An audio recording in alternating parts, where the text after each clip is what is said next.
Alors, c'est pas un contre-pouvoir, c'est pas un pouvoir d'ailleurs, c'est une association, mais c'est une institution indépendante. Et oui, nous l'assumons telle qu'elle depuis 1907 autour des libertés locales. Vous vous rendez compte de la promotion des libertés locales? Rien que de le dire, ça fait du bien.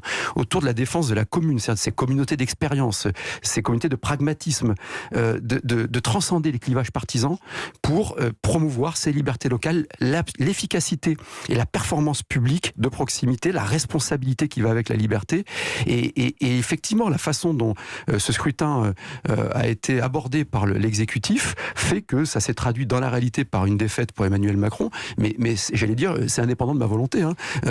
Moi, j'ai continué ce qui fait la singularité de l'AMF, c'est rassembler des maires non encartés, des maires de gauche, des maires du centre, des maires du droite, pour porter une parole commune des communes précisément, et en face on a vu qu'on a un exécutif qui de temps en temps a un peu de mal à accepter l'indépendance. Indépendant de votre volonté, mais malgré tout, David Lisnard, vous avez contribué à une clarification, notamment autour de Renaud Muselier qui a finalement quitté les Républicains après avoir milité contre vous et puis contre Éric Ciotti en vue du Congrès LR. Est-ce qu'il faut dire clairement que les Macron compatibles n'ont pas leur place chez les Républicains ?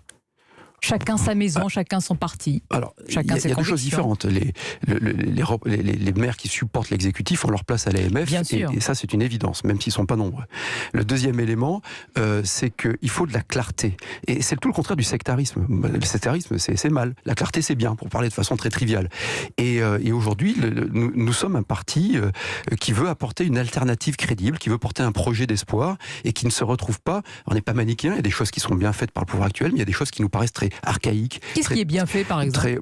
Les ordonnances de travail en début de mandat étaient plutôt, mais c'est pas anecdotique quand on le vit dans l'entreprise, mais c'est pas une vision du pays, quoi.